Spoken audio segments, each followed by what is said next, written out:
This is history. History.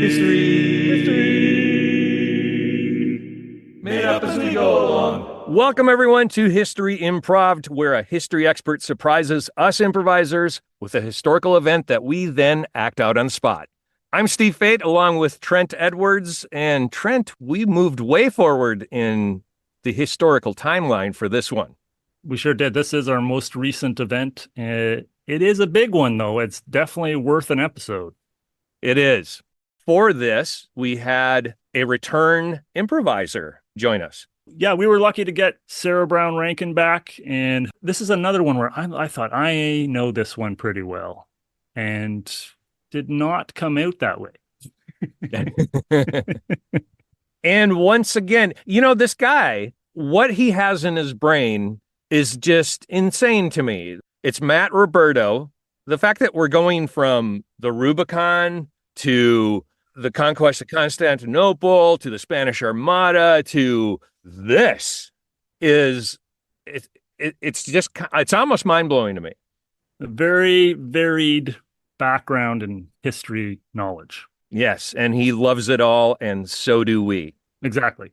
So sit back and relax and enjoy this episode of History Improv. Totally awesome!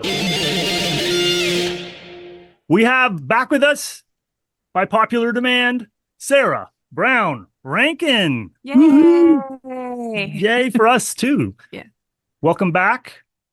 Are you ready to make history, Sarah?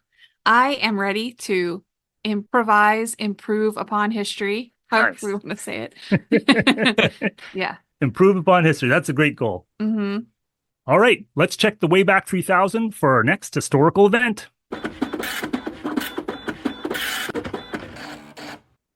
Oh, Trent's going to play the Canadian card. I just know it.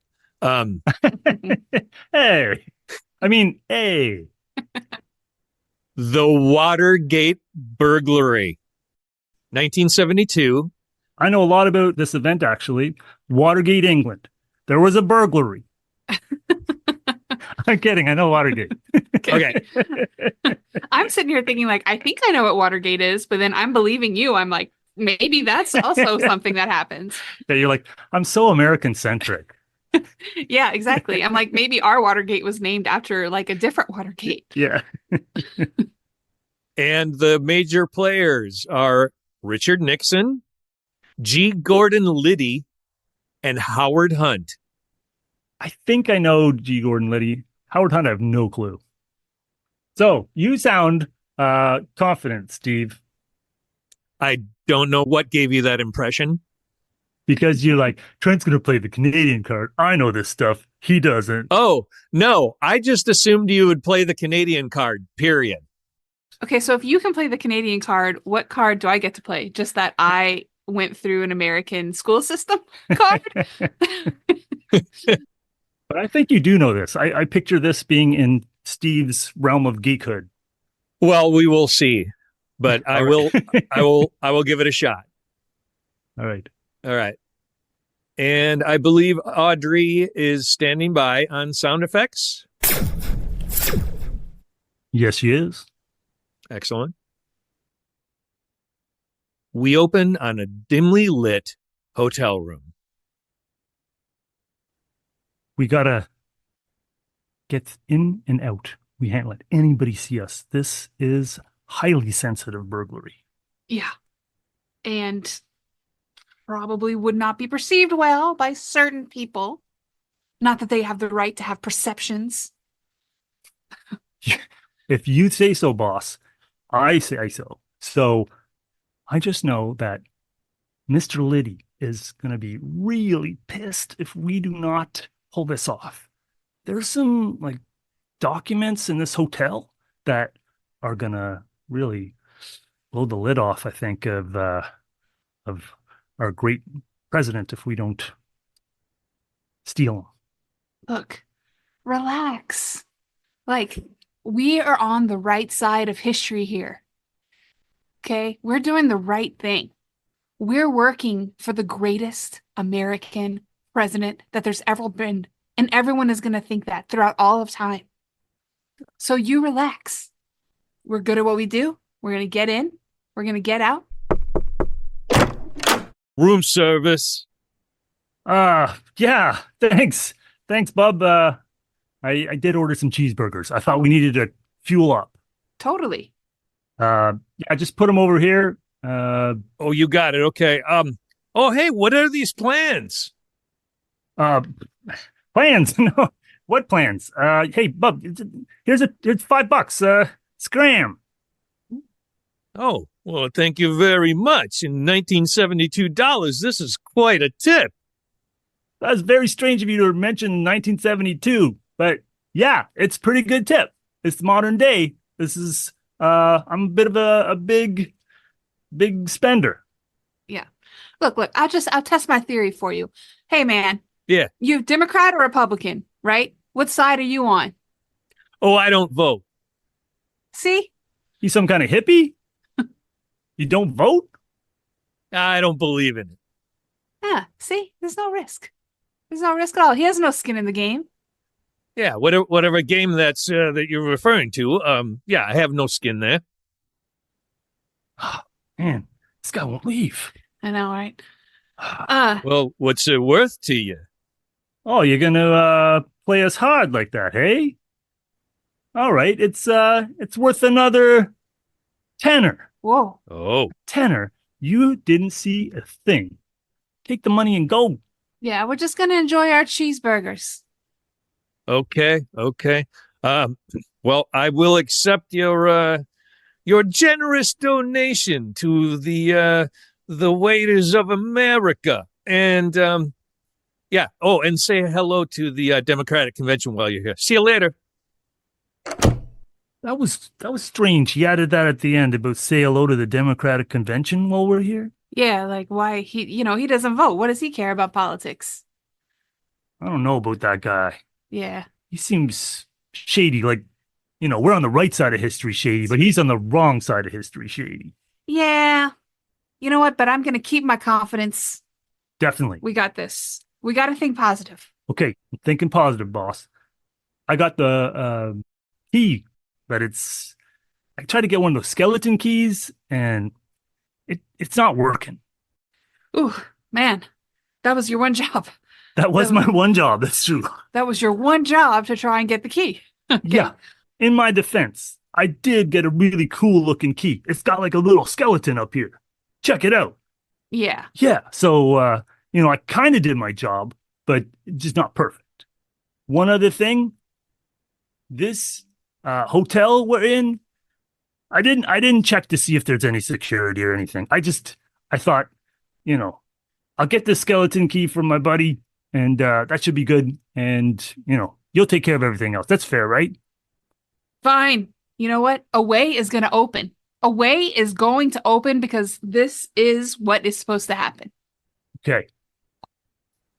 Cut to the Oval Office. Trent, that is in the White House, in case you... Okay, we're in the Oval Office in IKEA. This is a very pretty room. I love the furniture. No, okay. Howard, do we have the people in place? Yes, we do. It's a crew that has been vetted by Mr. Liddy himself. So I think everything should go off without a hitch. Now, could you run me through this plan again? I thought that I should keep some kind of plausible deniability for you, so I didn't really run you through it, but I could give you some big strokes. So, Mr. Liddy, you got this crew of very Republican-friendly characters. Oh, I like that. Yes, they love you, as we all do. They are going to the Watergate Hotel, break in, and steal all the files. They're going to steal all the secret files that the Democrats don't want anyone to know about, and it'll compromise their whole convention. Wait. Break in. Yeah. But, Who said anything about a break-in? well, talked to Mr. Liddy, and he said, this is a very important election, And we can't just go around pussyfooting around with kid gloves. So we're just gonna, think a little outside the box, stretch the law a little bit, and it's for a greater good. Howard, I cannot be implicated in this. Don't worry about a thing. There's no way this comes back to bite you. You, sir, are going to be an 8-year president. 2-term, you got this. We cut to a dark hallway outside room 173. Oh my gosh. This is such a dream. I've always wanted to work for the Washington Post, and I made it. And then we are on the biggest assignment you can imagine. I am so excited. Oh my God. This is such a big scoop we're going to get. I'm sure of it. We are at the ready. We've got our binoculars. We've got our pencil and our pad to document everything that's going to happen. You're just going to have to draw in detail everything that you see. Miss Moore in grade 8 said I have an amazing eye for details in my portrait class. All right. Well, you got your disguise, right? I got it. We got to tail these guys. We can't just look like Washington Post reporters out here. Okay. I'm a wonky guy. You are not going to recognize me as anyone related to the media. Okay. Well, that's great. I had a full prosthetic made, so excuse me. Holy. Yeah. That's incredible. I didn't know we had the technology to make stuff like that this year. Now I'm taking on the appearance of a 4-year-old child. Wow. Oh, excuse me. Just getting through here with the room service. Excuse me, child, and a werewolf. Interesting. Oh. Don't mind him, sir. That's just my dear dad. It's expensive. Razor's expensive in today's inflation. Don't get me started. I rely on bribes. I mean, I can't afford my brownstone without taking. You have a brownstone? It's DC. What are you going to live in a house with siding on it? I mean, come on. Wow. You survive on bribes. I wonder if you've seen anything suspicious happen lately in this hotel. You can tell us, because, I mean, I have a hirsutism problem, and I really have to take a lot of drugs for it. So that really messes up my memory. And of course, this is just a 4-year-old girl. Yeah, I'm just a 4-year-old kid. I don't know anything. Do you get an allowance? Oh, sure. Yeah, for doing chores around the house. Journalism chores and whatnot. Yeah. Sure, regular little girl chores, Yeah. Do you happen to have a little bit of your allowance money on you? Sure, sir. Here's a $20 bill of my allowance. Oh, well, I was going to ask for 10, but I'll take that as a gratuity. Thank you very much, young lady. And by the way, the circuit panel is down in the basement, third door past the janitor's closet. We'll see you later. Thank you, sir. God, that was amazing. Maybe these 2 crooks in here are trying to go turn off the lights, and that's how they're going to try to get away with this. So he knows their plan. I gotta get so he's letting us know about their plan. Of course. I gotta get my sketch pad ready and my number 2 pencil. Yeah, and make sure it's sharp. Yeah. Cut to the circuit panel in the basement. We can't fail. Okay, you got the flashlight. Mm. Oh, boss. Even the werewolves in this hotel have flashlights, and you can't have a flashlight. I got a book of matches. And it's ready to go. I kept it dry just in case something like this might happen. Okay, well, considering the thing that we're stealing is paper, I don't know that matches are like the better solution there. I'm really deft of hand, so don't worry about it. Watch this. Sorry. I'll get that ash off you. Okay. Look, there's no time like the present. Let's do this. Okay. For Nixon and country. Yes. All right. Just act casual. A little obvious, man. Sorry, boss. Okay. All right. So first thing, we're gonna hit all the lights. Get all the lights going out. All right. Okay. How do you open this thing? Oh, please. Latch. Oh, there. Yeah, that's it. Okay.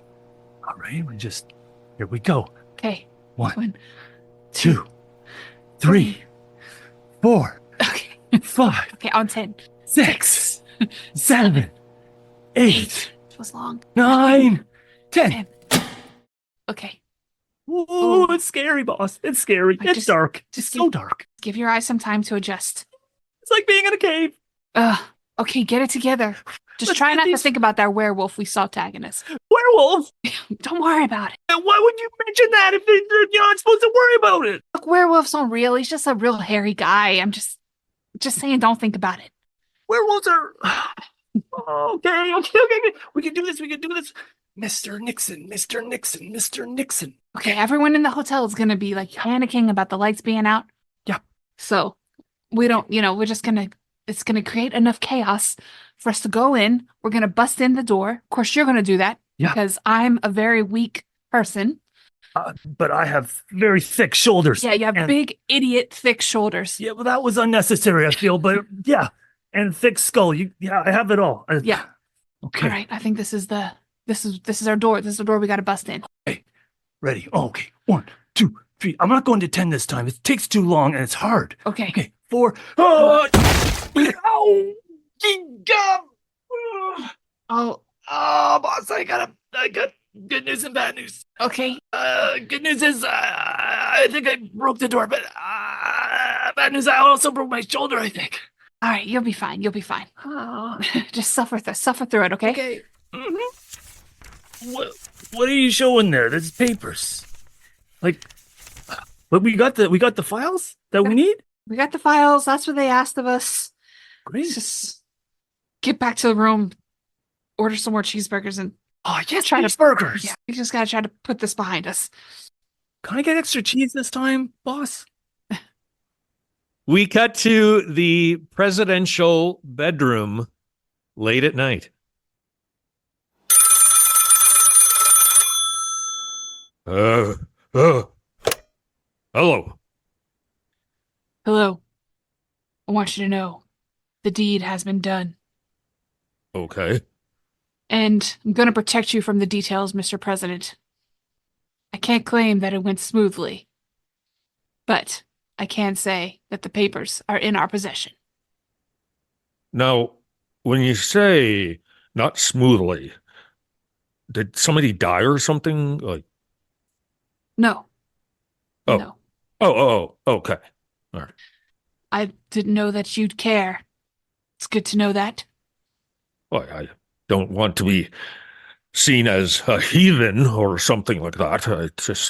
I just want to make sure that there's no injury. There's no injury. Okay. But, sir, Yes. just since we're talking, it's late. You don't have anything else to do. I mean, have you checked in on the polls? Because I think you do sort of have the effect with the American people of someone who might kill someone. Oh, I don't know how I could ever project that type of image. What did I say? I think it's just your general vibe, sir, and just sort of the cutthroat way that you're always trying to go after whatever it is that you want. Well, you can blame that brat John Kennedy for making me look bad on TV. Oh, it's hard not to look bad on TV next to John Kennedy, sir. What a babe. Anyway, how's your night going?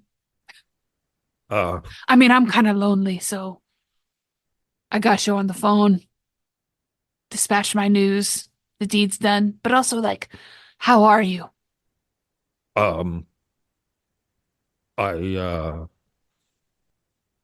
I'm going to hang up now. We cut to the Washington Post newsroom. How your sketches turn out? You can tell that they're men and that they're scary. Put Okay. some big teeth on this guy. Okay, I can tell that they're men because you put ties on the stick figures, but I don't feel like this is a very descriptive drawing. Well, I mean, I'm more of an impressionist. It's not for an exact. Oh my God. It's not like the way you might draw it, but that's my art. Woodward, Bernstein, in my office now. Yes, sir. Yes, sir. Yep. Okay, on our way. Oh God. So, we got an excellent drawing of a very huge scoop. We caught together a couple guys breaking in to the Watergate Hotel, the Democratic National Convention. We caught them. Yeah, we saw him with our own 2 eyes, sir. Mm-hmm. Is that what this is supposed to represent? This crayon drawing? Yeah, clearly. Look at the fingers. You see the white blob by the fingers? Democratic National Convention files that are very sensitive. I wrote in little red crayon top secret. Well, Woodward, I guess your skills are improving. Thanks, boss. Think we're ready for the Pulitzer? Look, sir, I know that we're like junior reporters, but I'm glad that we got to take a crack at this, and I'm hoping that we can really shake things up around here. Yeah. We want the corner desk, right? We're ready to follow this for years. Excuse me. Hello. Who's this? They hung up, but you two are apparently going back to the Watergate Hotel parking garage. We cut to guess where? The parking garage. We're here. We made it. Oh, traffic was brutal, but we made it. Oh, I got my sketch pad ready, got my crayons. Okay, so boss said we're meeting this guy over here by the sign that says level E. Well, E. Yeah. It took you long enough. What? Who's there? Just call me Deep Throat. That sounds kind of creepy. Don't think too much into it. Ugh. Sounds like something prurient that they're going to make terrible movies about later in the 70s. It does seem gross. Deep Throat, Mr. Or you go ahead, Mr. Deep Throat?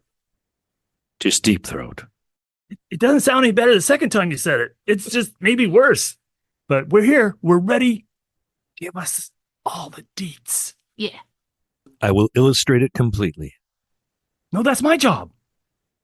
Right, that's true. I will dictate. Okay, Follow the money. Follow the money. I'm going to draw a big Okay. bubble and write follow the money. Okay, follow the money to... Oh my gosh, she's walking away. He's walking away. Like, that's all he's going to say. That's all he's going to... Was he like some kind of like troll on the bridge that's got like riddles that we're supposed to figure out? Follow the money. This is like a whole... Turn it into a whole quest, but that's exciting, right? We're That is journalists. exciting. We Yeah. like quests. Okay, follow the money. Follow the money. Okay. So Mhm. there's going to be money involved, and You gave $20 to that I gave guy. $20 to That that was guy. money. I gave $20 of my pretend allowance money. Yeah. Ooh, All Yeah. the money follow. So I'll go back to where you gave that guy $20. yeah, track him down. Let's track down that porter. Okay, let's go. He knows more than he's saying. Yeah, he was weird. Let's get him. Yeah. Cut to the Watergate lobby. Hey, sir. Hey, remember me? I'm that 4-year-old kid with a lot of allowance money. How's it going? Good to see you. Yeah. I'm her dad. Still having hairy shaving problems. You know, I put down that $20 deposit on the scandalous, salacious information, and I'm ready to get it. We're here to collect. I see. What hot, juicy news you got for us, huh? Might be some more allowance money in it for you. Mm-hmm. Oh, how much are we talking? My little Susie, she's done a lot of chores this week. I gave her an extra $30. Yeah. Well, Okay, fine, $40. oh, I was about to say, but okay, fine. All right, yeah. I think you can figure it out on your own. It goes Goes all the way up to the top. All the way up to the Oh. top. Up to the top. Like the top of the hotel? Like the penthouse? Hmm.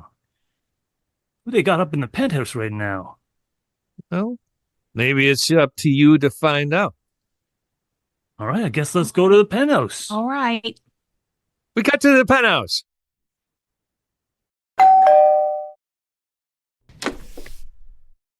Hello?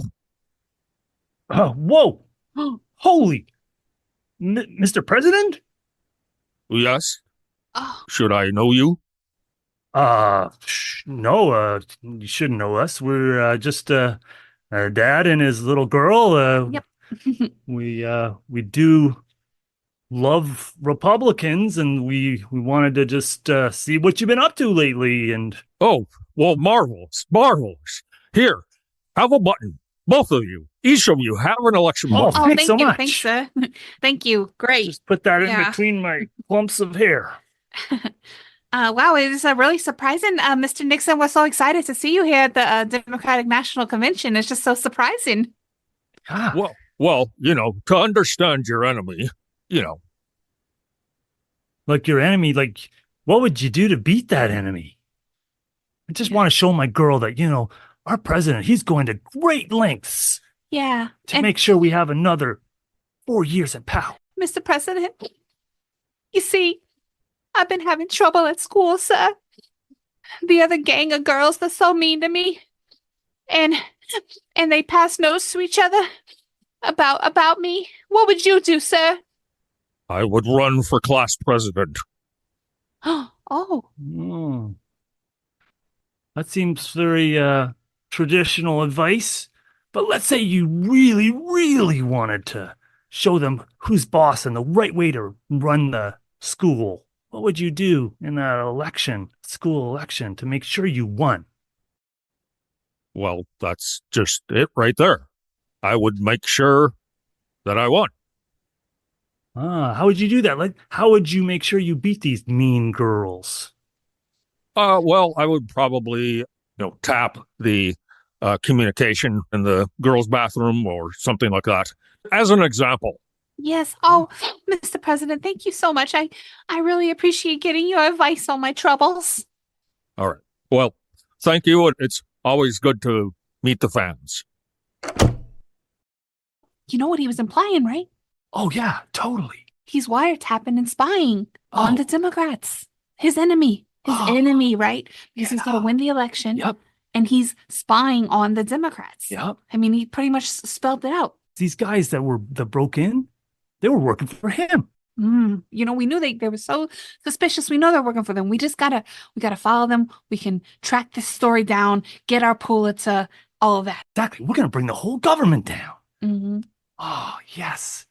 And then Deep Throat will come out and he'll take a bow right away. This is great.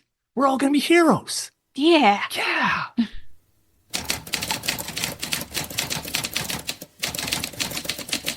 The end. Oh God. That's the second time I've had a character in disguise. It's my signature That's- plot device. Exactly. Yeah. But you had company this time. Yeah. Yeah. This year I had a werewolf. Yeah. Something about it, like, because the last one we did that I did was the Spanish Armada, which is much longer ago. Yes. And I feel like I felt less shame Yes. about not knowing anything about that Yeah. than this. Yeah. Well, Sarah, thanks so much for joining us again. Yeah, thanks for inviting me. Thanks so much. All right. Yeah. And we'll be right back with Matt Roberto right after this. Welcome back. We're here with Matt Roberto. Thanks so much for joining us again with another excellent historical event. A very loaded one nowadays, I would go ahead and say. Definitely. Nixon did tell the Secret Service to let a werewolf and his child into his penthouse hotel room, right? Not that I'm aware of. Not that. And right now, and just saying not that I'm aware of makes me feel like I'm in Watergate. That's right. That's right. I cannot recall. So this is something where in our last episode on Istanbul, I hadn't been there, but the Watergate Hotel I have been to, Yeah. And so I have stayed there, and I went, oh, this is how the other side is living. That was one of my early recollections at 17 years old. I had the knowledge to realize, yeah, this is interesting. What a very nice hotel, because as a 17-year-old, all I thought of when I heard Watergate was Richard Nixon and the burglars that broke into the Watergate Hotel to bug the Democratic offices. And that hotel was not the Mar-a-Lago of its day. No, no, that's something. That's another historical event. We might have to wait a number of years to get to, Yeah. but boy, well, that one will be a long one too. Let's just set the stage first. What was the political climate in the summer of 1972? Oh my God. So No easy questions today, Matt. the political climate was it was very different. We're still in the civil rights movement that's still trailing along. There is the Vietnam War, which we were supposed to be out of, and Nixon's still going.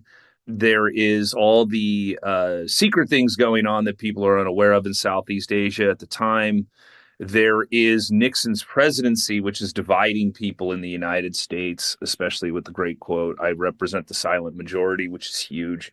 There was the guarantees of things that he didn't deliver on, and then there was things that he was delivering on. And so we have a very torn population at this time. And of course, you have the explosion of American culture in film and in all kinds of media. I don't believe the magnitude of that explosion was seen before. Nixon was trying to hold an iron fist in his presidency. He was very guarded as an individual. So that was really relayed well by Steve's imitation of Nixon, which I loved. That was very good. I gotta say that might be my favorite impersonation so far. And that's when I felt the pressure on of like, okay, I gotta bring it. This is gonna be tough. What were the Republican operatives trying to accomplish with their Watergate break-in? Dirty tricks. So they would try to get information and find out how they can win the next election. It was run by the Committee of Re-elect the President, CREEP. I mean, what an acronym. It's like, just learning about this, it's like, okay, I'm a 16-year-old impressionable kid, and I'm like, CREEP. Okay, I know where I'm siding on this story, and it's but then again, as I get older, it's like I'm really into the kind of the characters that are behind this, and man, do they deliver.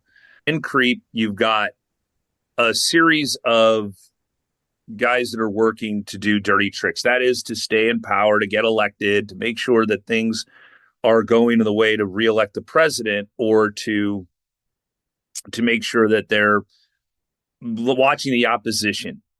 And this is how Nixon's administration rolls. And so you keep going up this list of guys, and they get higher and higher.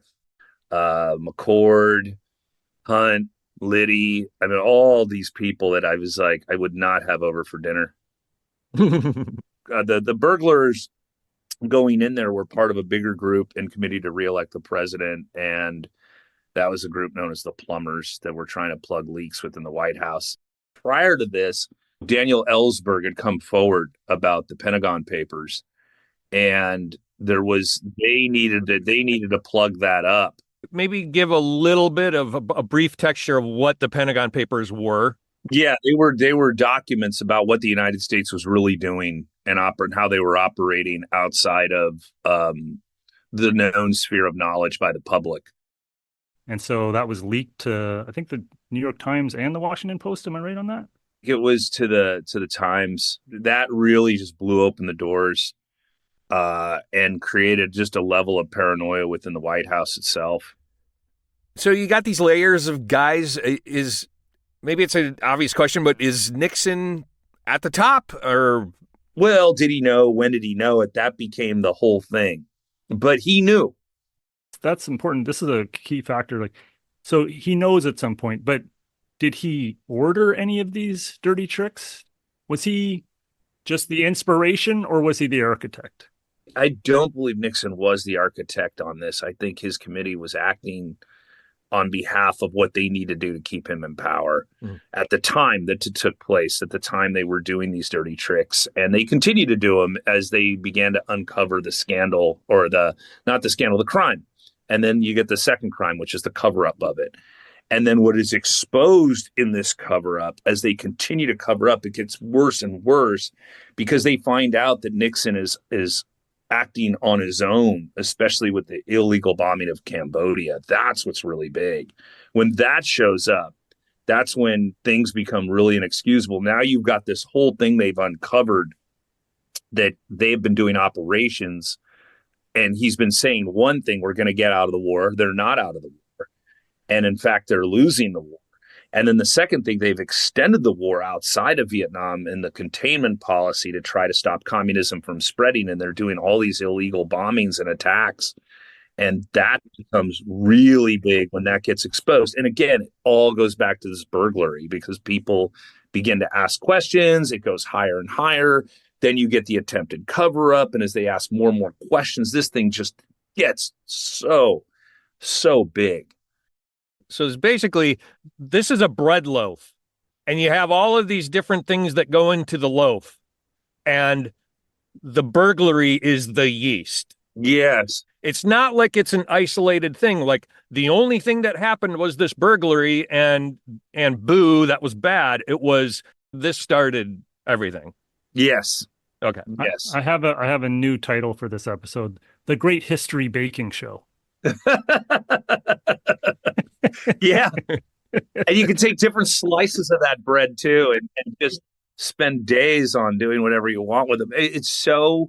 There's so many things obviously that come out of Watergate, and today you just add a gate to anything. When I bring this up to my students, even though they're really young, they hear the word gate at the end of it. They don't know the meaning, but it's in their lexicon. They're like, oh, it's something big. There's a scandal attached to it. And, it's so big in that sense. And it's like, oh, it's the Watergate burglary. Yeah. And it goes back to that moment. But it takes down Nixon's presidency. It's so big, from this little small seed all the way to the moment that President Nixon is going into the helicopter and does his classic, wave off and says, I'm not a crook. And was he technically a crook? Oh, that's a good question. Was he technically a crook? Yes. But did he do anything actually illegal, or was it just dirty politics? The cover up. For him, it's the cover up. Okay. Yeah, it was the abuse of power. Let's go back to Liddy. What's his day job? He's running a committee to reelect the president. He's part of the plumbers. And Liddy had a reputation for being a very scary guy. His personality was really frightening, because he knew what he was doing. I think he had a little bit of a showman in him. And he would kind of make his reputation out to be like, hey, I'm a guy not to be messed with. What was his role in the burglary and the scandal afterwards? He's orchestrating a lot of these things behind the scene. He's aware of stuff that's going on. And once you get past Liddy, there's Mitchell. And who is Mitchell? He's okay. So it goes higher and higher, and people try to start to cover it up. Because here's the thing: I played Mitchell in a Watergate play in high school, and now I'm trying to remember my role. He was the attorney general under Nixon. There you go.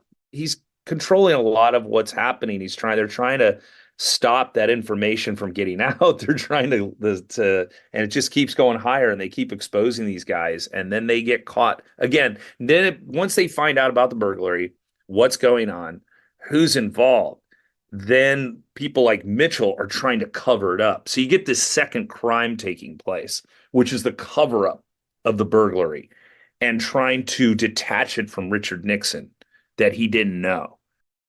How did Howard Hunt play into the scandal? Hunt was CIA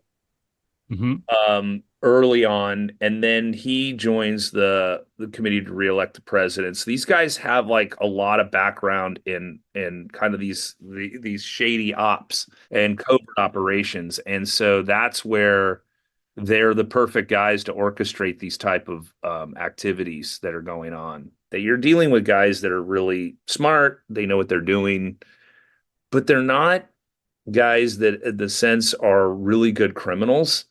They're guys that are really good operatives. So they don't know how to cook books or what to say or when to say. They're not used to it. They get caught and they get arrested and they get brought to court. And of course, this is where Woodard first discovers them. And when he does, he starts asking questions. He's got connections. Obviously, you guys brought in Deep Throat, which was accurate. But as when the reporters get a hold of them, they slip and they slip with information, and they're able to keep building and building the story. And it just keeps opening up. And you get eventually to the White House Chief of Staff, John Haldeman, and that's just as near the top as you get. And eventually they come to question him. And I believe he slips in one of the conversations about payoffs, and then they start asking about money. And that's when Deep Throat enters the picture as an informant who I can't believe to this day. I mean, he finally came forward, and it was like, wow.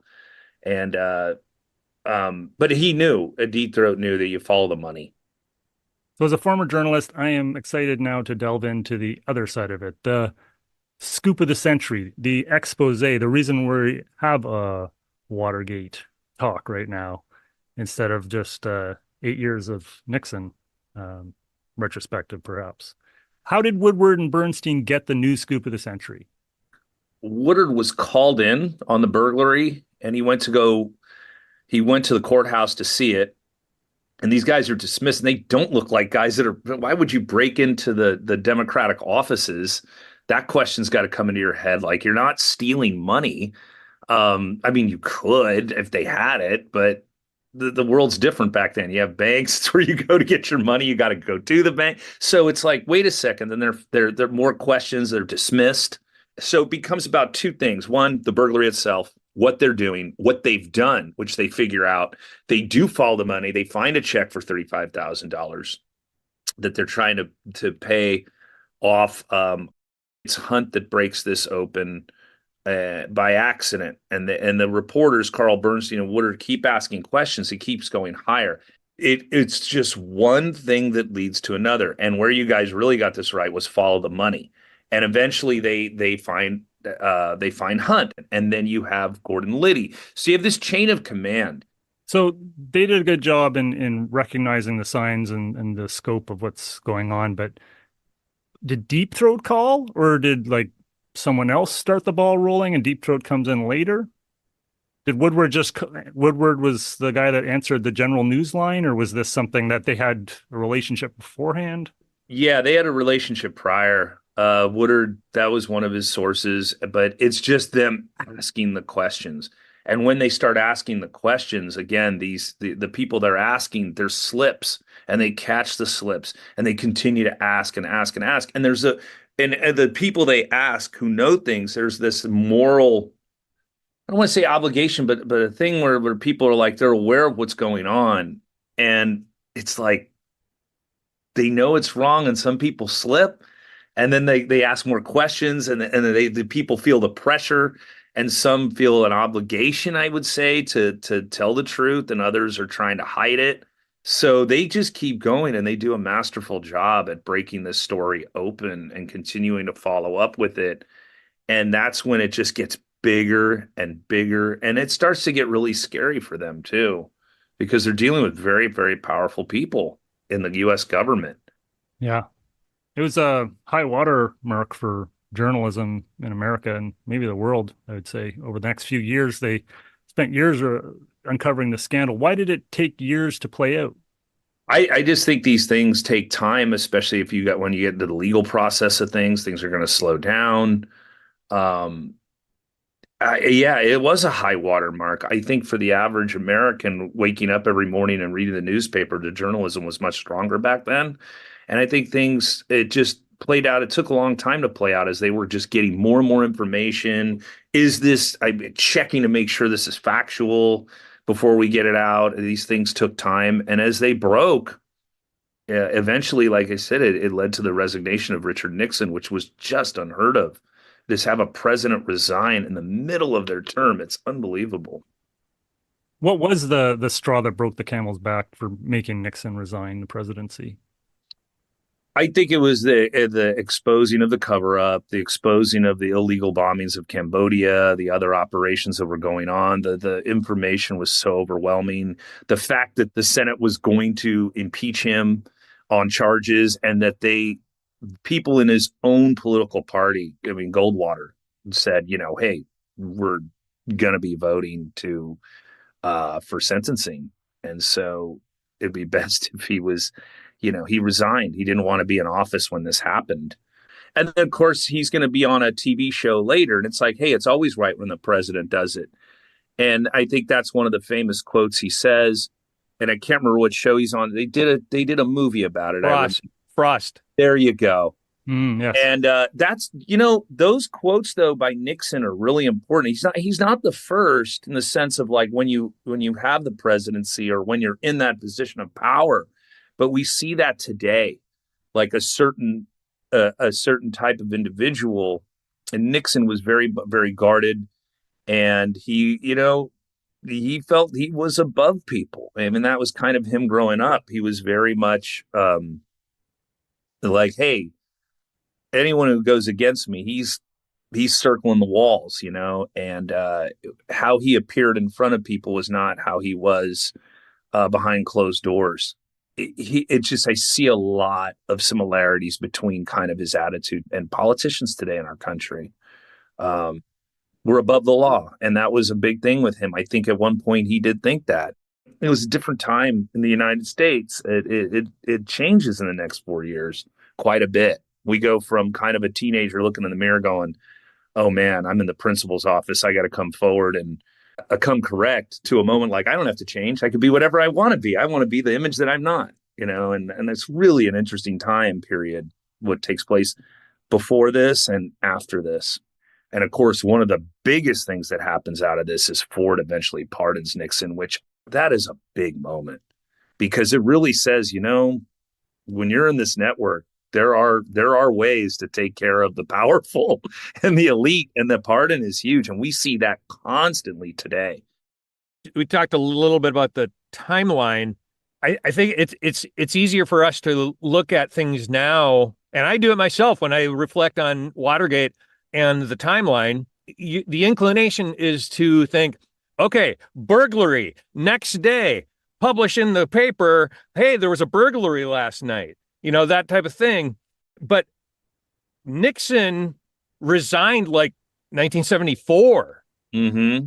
So he's been in office for another almost 2 years before he actually ends up resigning. And I think that we don't really think about that now because of how fast things move and information moves and things are exposed so quickly and stuff. Yeah. Yeah, now, I mean, the information it's unbelievable how fast it moves, and but not only that, it's I think with journalism, it's fascinating that there's just so much that comes out that's not fact checked and researched, and it just, the way things move now, it moves so much quicker, and yet some things are still the same, courts and dates and trials, and those things take time. But like information, the ability to get it out there is so quick. And yeah, in the 2-year period, Nixon is gone. He's resigned from office 2 years into his term. And I think it's just so fascinating to me, because growing up in the post 1980s, when I bring up Nixon, there's a lot that happens between 1974 and 1980. But Nixon was always this real stain on the Republican Party. And often they don't look at, like, I remember, like, I talk about Nixon, I think about the things he did, and it's like, yeah, there's his presidency, what he was doing. There is the American public and how they're all feeling. And I'm a little child of this moment. And then there's like Nixon's policies domestic, and there's Nixon's policies abroad. And then there's Watergate. And Watergate is like its own thing that starts exposing and starts permeating into the into the world that we were all living in.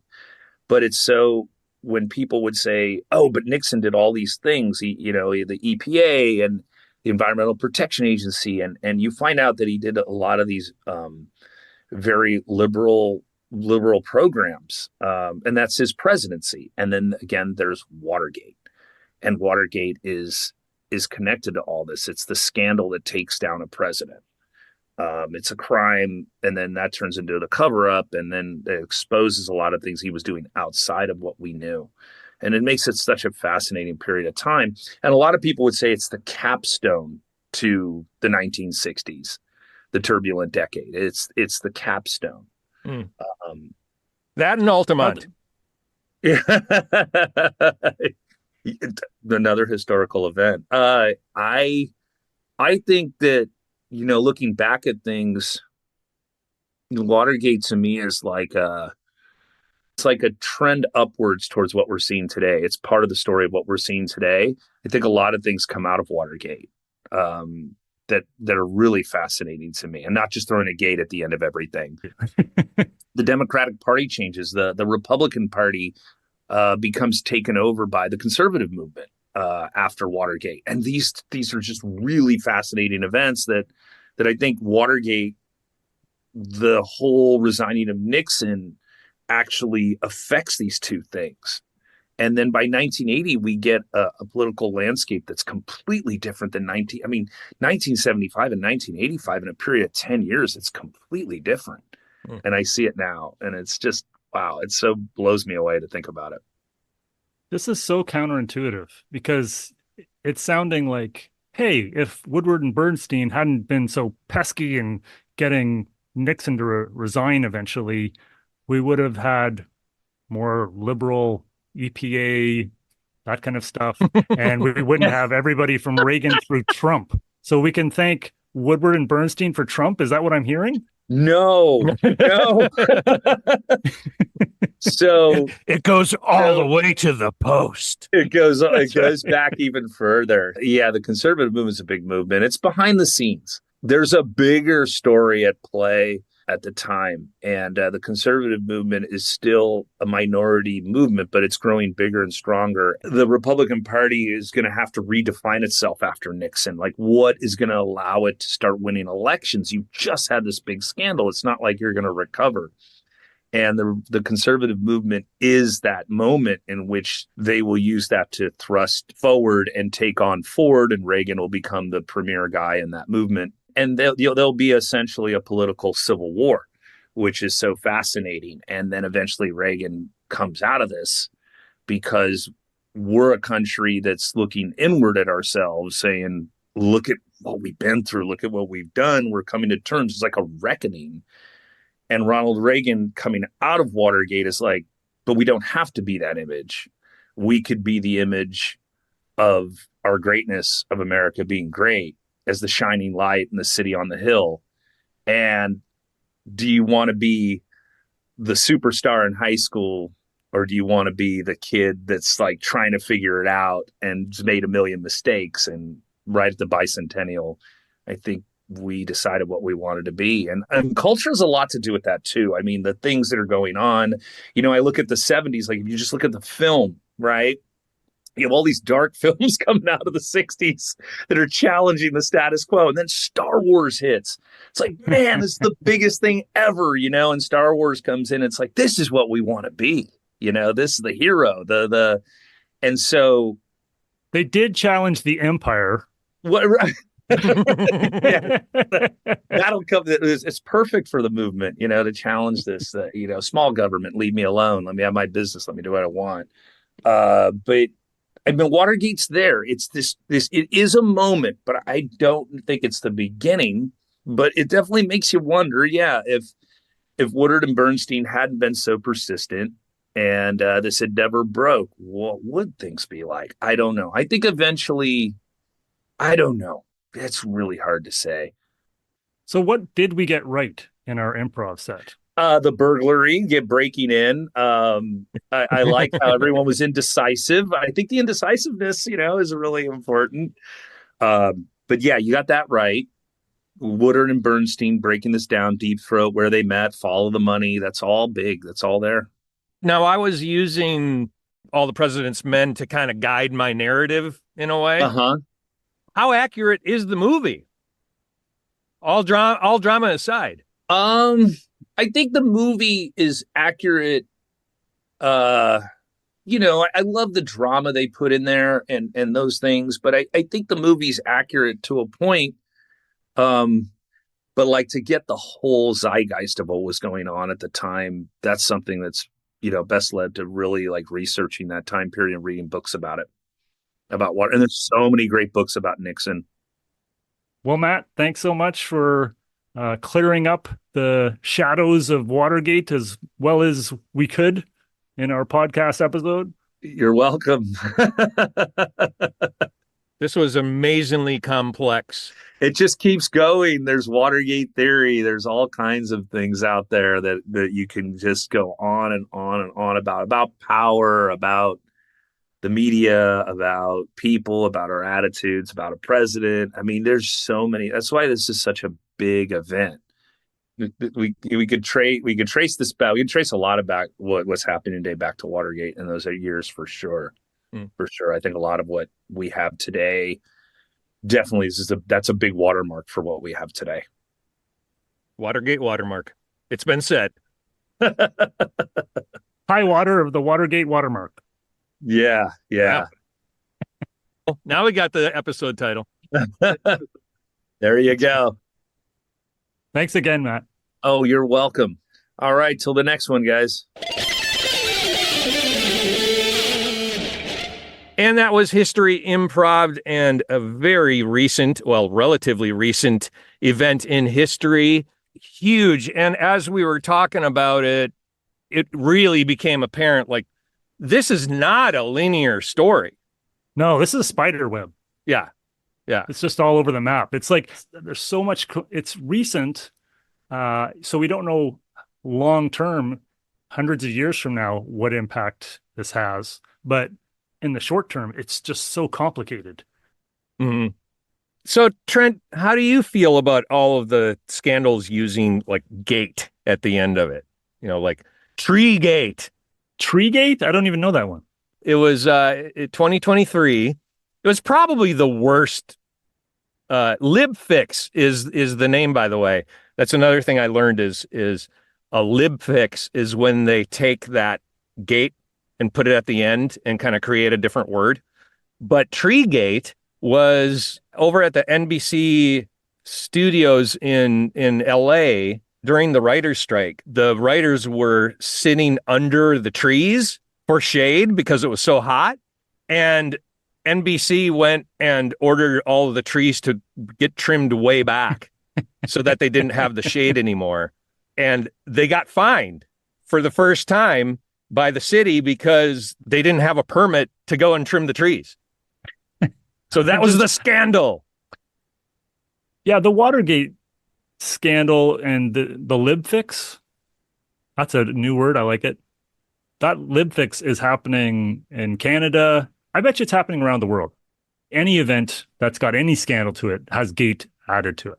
Yes. I just can't wait till there's something where there's like that already has gate in it. The gate scandal. I'm like, what would be a famous gate? Historically speaking, you could call the removal of the gates of Ishtar to Berlin. You could call that gate. Let's go for it. We're starting it here. You've heard it here first, folks. Yes. Finally, we add value to the cultural discussion. We're going to edit it finally. So, dear listener, have you ever bribed room service? Let us know at hello@historyimprov.com. Historyimproved.com is how it's spelled. To find out more about us and to also listen to the episodes, if you prefer, check out our website, historyimproved.com, also spelled like it's historyimproved.com. And it is. If you like this episode, please share it with someone you think might enjoy it. And please subscribe, rate, and review the show. That really helps us get out to more people. Indeed. And don't forget, next time it's a rainy Saturday, watch a taut 70s political thriller. To find out. Yeah, go ahead. Go ahead. Let us know at his. We were lucky to get Sarah Brown Rankin back. That was a lot of, yeah. And that was History Improv. Hope you were amused by that. I was. Okay. To find out more about us, you can visit our website.